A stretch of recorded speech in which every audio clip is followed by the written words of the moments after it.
Welcome to the Battlefield Training Simulation, Commander. This scenario will help you get familiar with the basics of our command and control system. To get started, let's go over some basic camera controls for navigating the battlefield.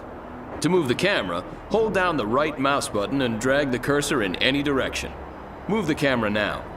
Excellent. Objective complete. Throughout this training session, you can reference your objectives at any moment if you're having trouble figuring out what to do next. To access your objectives, click the flashing button in the top right of the screen. Next, we'll work on commanding units. We've granted you 2 squads of zone troopers. Begin selecting these units by moving your cursor over the zone troopers. Notice that your cursor changes to a selection cursor. While your cursor is over the unit, left-click. Excellent. 1 squad of zone troopers is now selected. You can select multiple squads of units by left-clicking and dragging the mouse across them. Try selecting both squads of zone troopers by dragging a selection box across all of them. Both squads are now selected. To move selected units, move your cursor over empty terrain. You'll notice that it changes to a move cursor. This is a potential destination for your selected units. Some terrain, such as mountains and rivers, are not traversable and will give you a different cursor to inform you that you're not allowed to move units there. Issue a move command to your zone troopers into the designated area to the east by right-clicking on the terrain. Good work. Your troops are moving out. This is the shooting range. Time for some target practice. If your zone troopers are still selected, right-click on the targets downrange and the zone troopers will fire on them. If your troops aren't selected, drag a box around the whole group and then open fire. Destroy all of the targets.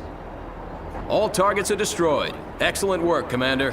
Notice that one of your zone trooper squads has a special symbol hovering above it when it is selected. This squad is now a veteran squad. There are 3 levels of veterancy. As squads rank up, they deal more damage and become less vulnerable to enemy attacks. Now move your zone troopers over to this damaged building. Order your men to destroy the structure.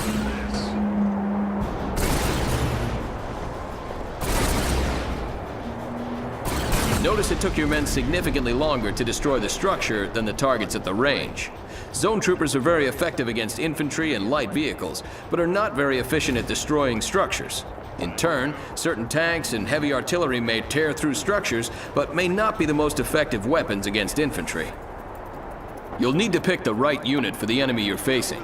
Troop composition is an important part of commanding an army. Many units have special abilities. The zone troopers, for example, can use jump jets to boost themselves over obstacles and across rivers. Order your zone troopers to jump jet across this trench by selecting your zone trooper squads and left-clicking on the jump jets icon in the lower part of the unit portrait. You'll find it in the bottom right of your screen. Then left-click on a section of open terrain on the other side of the trench. Good work! Many units have special abilities and upgrades that you can use to great effect on the battlefield. Objective complete. Time to go. Commander, you've been issued a Mobile Construction Vehicle, or MCV. This vehicle is the foundation for a new base and will allow you to build new structures. In the field, you'll be moving your MCV to a suitable area for base construction. Look for flat terrain. We've designated an area for you in this training simulation. Move your MCV to the designated area to begin base construction. Note that this large vehicle is defenseless and moves slowly, but it's heavily armored. You'll need to unpack the MCV before you can build a base.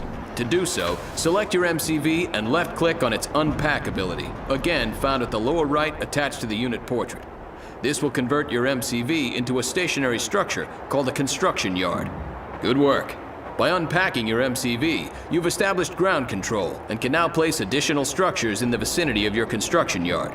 Additional structures will extend your ground control, allowing you to expand your base to cover more ground. Your base will need power to function. Begin the construction of a power plant by left-clicking on the power plant icon in the build menu. Good. Notice how your remaining credits decrease while the power plant is building. Each structure has a cost and build time associated with it. To find out how much a building costs and how long it'll take to build, move your mouse cursor over the building's icon in the build menu. The building is now ready. Note that the power plant button is highlighted, indicating that it's ready to be placed in the world. Left-click the power plant build button and move your cursor onto the terrain. The cursor will switch to a power plant icon and may be placed within the construction yard's build radius. Left-click to place the structure. If the power plant icon turns red, You're either trying to build the power plant outside of your construction yard's ground control radius, or you're trying to build it on impassable terrain. Good. Now your base has power.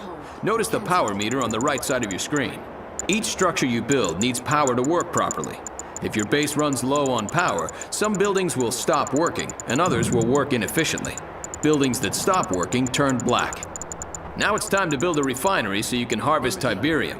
Tiberium is an extremely valuable resource that can be refined and used to fund your operations. Build a refinery by clicking on the refinery icon. When it's ready, place your refinery in the same way you did your power plant.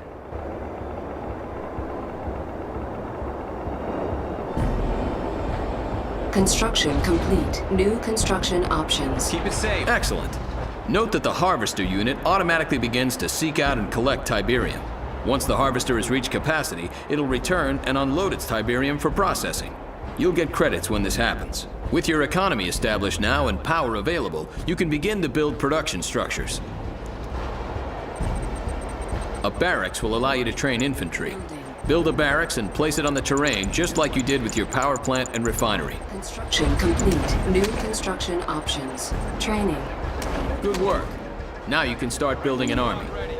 To access the list of infantry units that you can train, either select the barracks or click on the Unit Production tab now. You always have the option to click directly on the structure, or simply use the tabs on the interface in the upper right.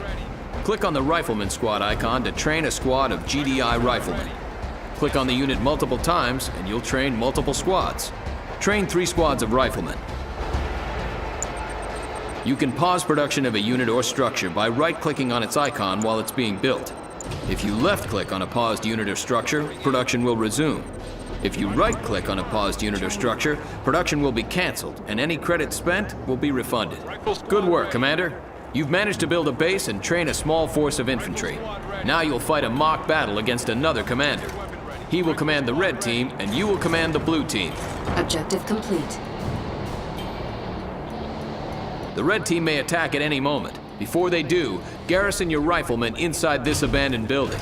To garrison the building, select your squads and right-click on the abandoned building to send them in. Your units are now taking advantage of cover inside the building. While garrisoned, your troops can still fire out, but are protected from enemy fire. Note that if the structure becomes severely damaged, your troops will be ejected. Here comes the red team. Unit sighted. Unit under attack.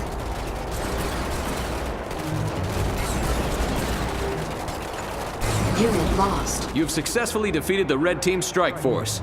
To clear the garrison building, select the building and click on the Evacuate All button. Objective complete. Now it's time to build some more forces. When you feel you're ready, move your forces out into the field, find the red team's base, and destroy it. What's the call? Let's get over there. Unit under attack. Time Squad to go. ready. You've discovered the red team's base. Target their structures and take them down. Securing area. Troopers in the field. Pin them down.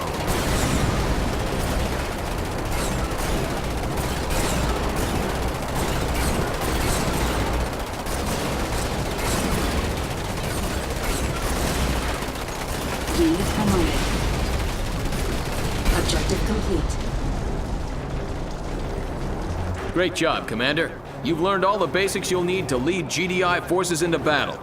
You might try starting with the GDI campaign next, as it reinforces and builds upon the lessons you've learned in this training session.